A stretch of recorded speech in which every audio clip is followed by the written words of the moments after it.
How you doing? My name is Mike Rosenfeld.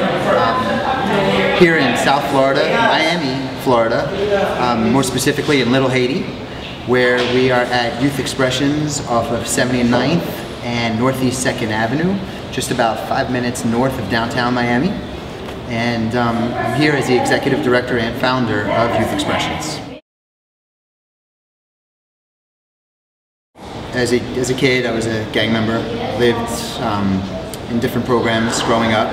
Was sent to a military boarding school at the age of 14, where different things in my life had happened that caused me to try to find my own purpose in life. I'd lost some friends, I'd had some issues, and with that happening, I kept asking questions, and I became religious at one period of time. So I'd lost a lot of friends before going to the military program. I was 14, and while I was there I had different experiences that really freaked me out. So I wanted to find out why I became so lucky that I was still alive. What was life about? What was my life about? And what can I do to stay alive? I developed a fear of dying at an early age. When I left there, I went to college in Tampa. I started a charity for a boxing program for gang members.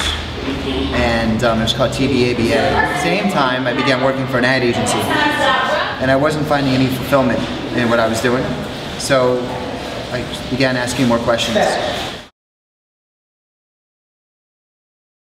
I found a job, but I was volunteering inside of a halfway house, working with kids who were incarcerated, and I was teaching boxing, developing my rapport with the kids, being a mentor, but also being a boxing coach, if you will. Initially, I was hired by a substance abuse therapy company. So what we would do is we would sit around, it was really cool, we would sit around a table and we would be listening to music.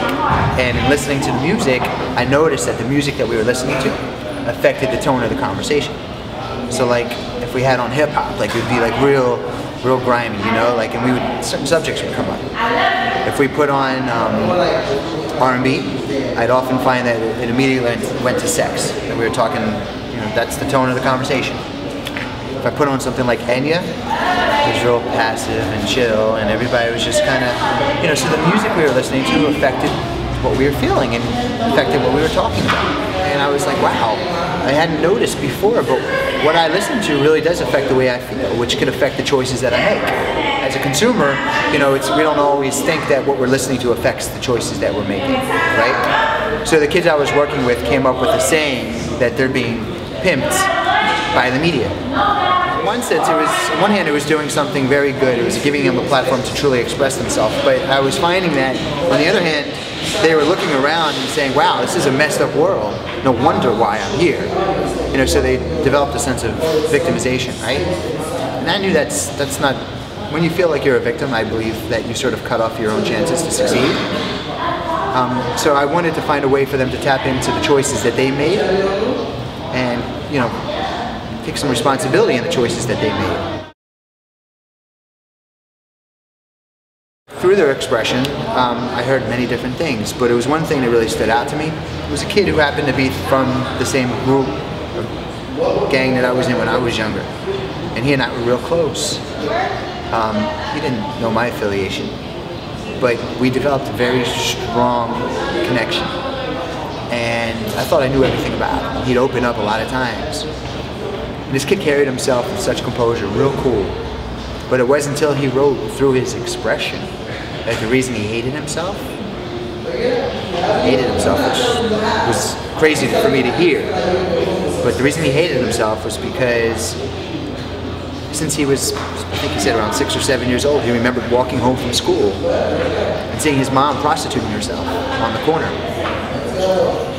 So what led him to make the choices he made was being called the names that he was called, seeing his mom that way, and then going out and selling drugs so he can have the money to support his mom's habit so she can stay inside the house.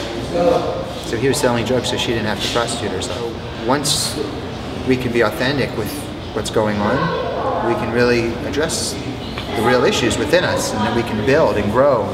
And as his mentor and counselor and coach, it was great for me to know that, because I can help him begin working through that. and that's what happened. What Youth Expressions is, we're 10 years old now, and a lot of things have happened, and it's grown, and there's so many more facets to it than where it started. There's 3 programs within YE right now. One is an arts program, one is a health and wellness, and one is a technology program. The kids in YE came up with a saying called the notorious illusion, which is the illusion that many kids have that their only way to be successful is to be a rapper, to be a singer, a dancer, or a ball player. So they look up to and they emulate these images that they see on TV. The illusion is also a definition of success. Material things oftentimes, big rims, gold teeth, all that. So what we do is we use the illusion as a hook, as a draw, but for all 3 phases of the program, it plays out different. So for the arts program, for example, the kids come in, and we meet with them, and through their expression I'm able to learn about them. I'm a life coach also, and we help them tap into their true selves, their values. Who am I? Because the key is honoring who you are. If you can live according to your values, that's where I believe fulfillment comes from. And once we're able to tap into that and discover that, we can set plans to honor those values. What makes it exciting for the kids is we bring in vocal coaches and choreographers and record producers to help them build their craft and expose them to different avenues. But there's 3 phases to the program. The first phase is what I just mentioned. The second phase is where the kids go out and they do performances. All the things that go on in the second phase really lead up to the third phase, which is helping them find educational and job opportunities, advanced educational and job opportunities. So throughout the program they're doing all these different activities, traveling to schools, going in front of politicians, lobbying for their peers, oftentimes through the arts, but look great on a resume, look great in their portfolio. So if they're looking for college or if they're looking for a job, they have all their body of work that they've been doing over a period of time that really is impressive. And the health and wellness is similar, 3 phases, but the kids are learning, they work with a personal trainer, and they learn different areas in health and wellness, being a yoga instructor. They work with some of the most amazing yoga instructors in Miami, and the kids are exposed to that. Personal trainer, physical therapist, there's so many different avenues, and they move through and they get some hands-on experience, and then ultimately, it's educational job opportunities. We have a program called YE Tech, which is TEC, Technology and Exploration Center. Some of the graffiti artists need ways to channel that expression and build it. So they learn graphic and web design, things like that. And we have an amazing program director named Diego Barrera, who during the day, when it's quiet, works with adults in the community. So many of the adults are new to the community, and English is their second language, and many of them have never even seen a computer when they first start. It's interesting. And they learn in YE Tech basic computer skills all the way up to graphic and web design, and how to complete a resume, how to interview, things of that sort. So those are the 3 tracks of the program.